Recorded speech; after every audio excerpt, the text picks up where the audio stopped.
On the morning of August 13th, 2018, a pregnant mother and her two young daughters vanished. There were no signs of forced entry, no ransom note, no witnesses, just an empty house, and a husband who appeared desperate to find his family. His name was Chris Watts. Standing outside his home in Frederick, Colorado, he pleaded for their safe return. He looked calm. He looked heartbroken. Millions of people believed every word he said, but experienced investigators noticed something unusual. His emotions didn't match the situation. His behavior felt off. Within just 3 days, the man asking the public for help would become the prime suspect. And what detectives uncovered next would shock the entire world. This is the story of the Chris Watts case that TO'd the outside world. The Watts family seemed to have everything. Chris and Shanann lived in a large home in Frederick, Colorado. They had 2 daughters, 4-year-old Bella and 3-year-old Celeste. Everyone called her Cece. Shanann was also 15 weeks pregnant with their 3rd child, a baby boy they planned to name Nico. On social media, their life looked perfect. Family vacations, birthday parties, smiling photos, videos of happy moments together. Shanann often shared their daily life online. Friends described her as hardworking, outgoing, and deeply devoted to her children. Chris was different, quiet, reserved, the kind of person who rarely argued, rarely showed strong emotions. People who knew them believed they were a normal family. But behind closed doors, the marriage was falling apart. Chris had become distant. He barely spoke to Shanann. He stopped showing affection. Even close friends noticed a change. At first, they thought it was only stress, but the truth was far more serious. Chris had already started living a completely different life. During the summer of 2018, Shanann traveled to North Carolina with the girls to visit her family. Chris stayed behind in Colorado. For the first time in years, he was living alone. Around that time, he grew close to a co-worker named Nicole Kessinger. They worked for the same energy company. Their relationship moved quickly. They went out for dinner, visited museums, took short trips together. To Nicole, Chris claimed he was almost divorced. He said the marriage was over. That wasn't true. Shanann believed they were simply going through a difficult period. She wanted to fix their relationship. She sent loving messages, suggested counseling, asked Chris to be honest about what was wrong, but his answers became shorter every day. He stopped calling, stopped showing affection. Friends noticed Shanann was worried. She told them Chris wasn't acting like himself anymore. While Shanann was trying to save her marriage, Chris was imagining a completely different future. One without his wife, one without his children, and in just a few weeks, that dream would turn into a nightmare. Just before 2 a.m. on August 13th, Shanann returned home from a business trip. A neighbor's security camera captured her walking through the front door. She never came back out. A few hours later, Chris backed his work truck into the driveway, something he almost never did.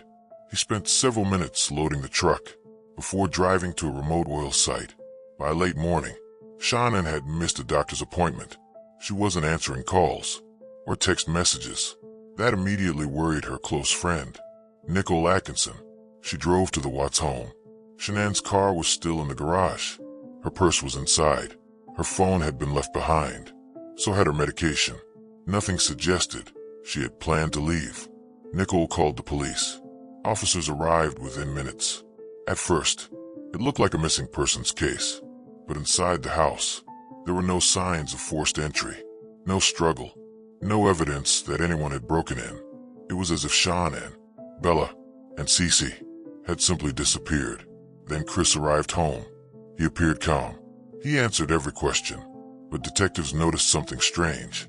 He seemed far more interested in explaining his morning than finding his family. That small detail would soon become impossible to ignore. The investigation changed within hours. A neighbor invited police inside to review footage from his security camera. Chris stood beside the officers, watching the screen. The video showed his work truck backed into the driveway. For nearly an hour, Chris walked back and forth, loading something into the truck. The footage didn't clearly show what he was carrying, but it revealed something else. Chris wasn't acting like a worried husband. He barely looked at the screen. He kept shifting his weight, crossing his arms, looking away. The neighbor later told investigators, Chris looked nervous, as if he already knew what the camera might reveal.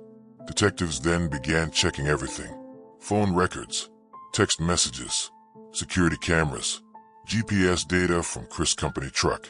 Every new piece of evidence pointed in the same direction. There was no sign that Shanann or the girls had left the house alive. The GPS data revealed another important detail. That morning, Chris had driven to an isolated oil field owned by his employer. He had been there, completely alone. It immediately became the most important location in the investigation. By now, detectives no longer believed they were searching for a missing family. They believed they were searching for a crime scene, and the pressure on Chris Watts was about to become overwhelming. With the evidence growing stronger, detectives asked Chris to return to the police station. This time, the interview felt very different. They already knew his timeline didn't match the evidence. Still, they remained calm. They allowed Chris to explain his story again.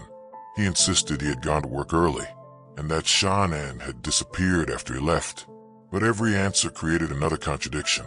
His phone records, vehicle data, and surveillance footage painted a very different picture.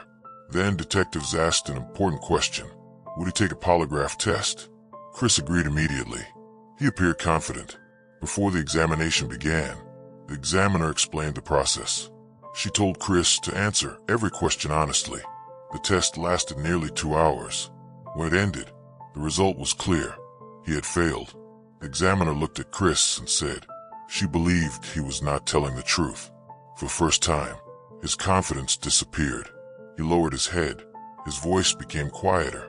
Long pauses filled the room. Detectives knew they were close. All they needed now was the truth. And within the next few hours, Chris Watts would finally admit that his family had never left the house alive.